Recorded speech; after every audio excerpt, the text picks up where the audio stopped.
As a good portion of the people watching this video may already know, a gentleman by the handle Doomerpolitics has released what is quite possibly the most comprehensive, well-researched, and meticulous takedown of a breadtuber that the interwebs has ever seen. I was planning on making something similar about Vaush myself at a later date, but honestly, I now feel like I no longer need to. The deed has already been done, and done very well. However, the main point of this video is not some random shoutout, but rather to discuss an alternative conclusion, which is the possibility that rather than being just unironically evil, Vaush is simply unironically a midwit. Don't get me wrong, Doomerpolitics did a fantastic job, and I agree with him on 99% of what he said. He fully exposes how Vaush regularly lies, supports political violence, makes up non-existent data on the spot, presents fringe views as if they are unanimously accepted truths, commits numerous reasoning errors, and often falsely paints his debate opponents as white supremacists. If you have not already seen it, you should absolutely watch it. It's pure gold,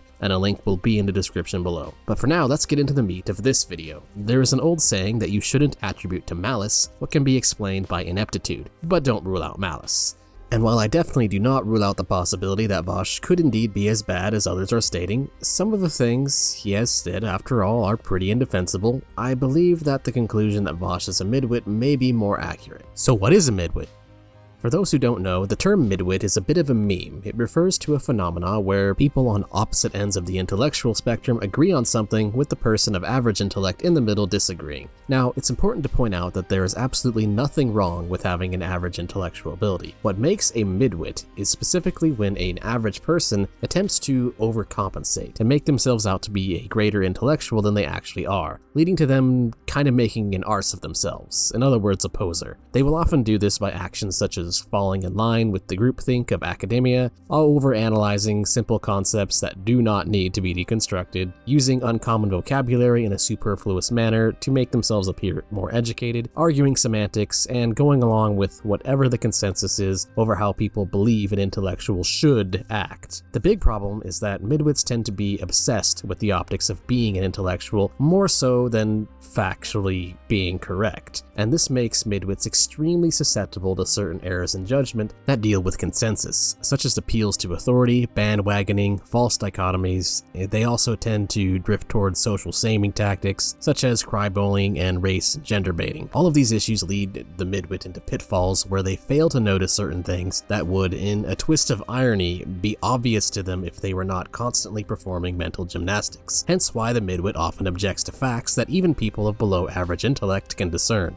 The TLDR of it is that a midwit is basically a pseudo-intellectual. They aren't necessarily stupid, they just aren't as smart as they would desire you to believe. So now let's take a look at some of the things that Vaush has actually said and see if he fits the midwit mold. First off, does Vaush use false dichotomies? Yes, in his debate on critical race theory, he commits the extremely common reasoning error that significant disparities between racial groups can only be indicative of environmental or genetic reasons, and that any environmental factor must be racism. This is erroneous because many environmental factors such as culture, religion, and the differing traditional values or various nuances of the world that come with them are based on free choice. Anyone spouting this nonsense is thus forced via reductio ad absurdum to argue that free will is somehow racist, which of course would be ridiculous. I could probably spend another 10 minutes on why the disparate outcomes argument doesn't work, but instead let's move on. Does Vaush use appeals to authority? Yes he does. Not even going to bring up an example on that one, just watch almost any one of his debates and you'll see that happen. But furthermore, Vaush has a degree in sociology and regularly brings it up. He's pretty proud of it, I guess. Well, about that. A study on Harvard University revealed that sociology professors are over 5 times more likely to be full-blown Marxists than others. And if they aren't Marxists, they are often at least leftist radicals in some sense. This makes sociology classes have an unfortunately high likelihood of being an echo chamber for bandwagoning onto progressive representations of economics, which is very bad despite the fact that sociology courses are not actually counting as an economics class. That's not the field it's supposed to be in, but it wheels its way in anyway. While this doesn't prove conclusively that Vaush is simply regurgitating what he has been indoctrinated with, it's definitely good Vegas betting odds. It would also provide a good alternative explanation for why Vaush argues in bad faith and spreads disinfo so often. People who have been indoctrinated with Marxist dogma often exhibit a combination of belief bias and in-group bias. Basically, if it confirms our beliefs, then it's true, we are good, everyone else bad, therefore everything we say is good even when it isn't true. Does that make sense? No, that's the point. Whether this type of thinking is evil or just stupid is something that can be debated endlessly. Does Vaush use social shaming tactics? Yes. Vaush does this so often that it's even in the title of some of his videos, such as his debate with Carl Benjamin. Of course, if you actually watch the debate into about an hour in, it turns out to be more of an argument over semantics, since Europeans and Americans tend to use the term ethnic differently, making the exchange an inconclusive examination of what Sargon actually believes. And yet, Vaush throws this accusation into the video title anyways. Yeah. This is yet another extremely common reasoning mistake among midwits. Because midwits often argue emotionally, they often seem to unironically believe that demonizing and dehumanizing counts as a refutation of their opponent's argument, when it obviously does not. Does Vaush put a greater focus on optics over factual accuracy? Yes, indeed. This is actually one thing Doomerpolitics' video covers quite extensively. However, one thing I need to point out to add to it is a video Vaush did on how he would build socialism. It's about 25 minutes long and can be summarized as Vaush believing that focusing on optics is the only way he feels that he can get his Marxist ideas eventually turned into seats in Congress. In other words, it's not so much evidence that Vaush is being malicious, but more so evidence that Vaush just isn't able to think of any better ideas. This video is also a good example of taking way too long to explain what is actually an extremely simple concept. Should it really take 25 minutes to hyperanalyze and explain what is essentially build our idea by grassroots support and slowly shifting the Overton window more towards accepting Marxian economics? No, it does not take that long.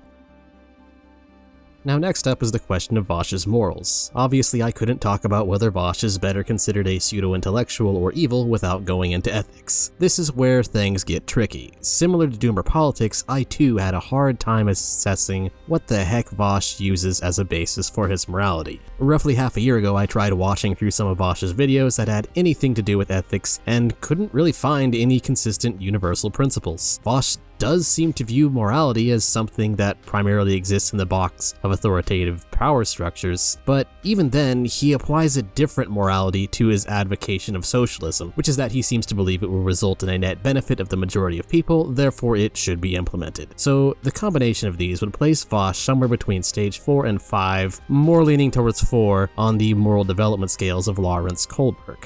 This brings us to our first problem. Conventional morality is basically normie morality, something you would expect from someone who hardly thinks about it.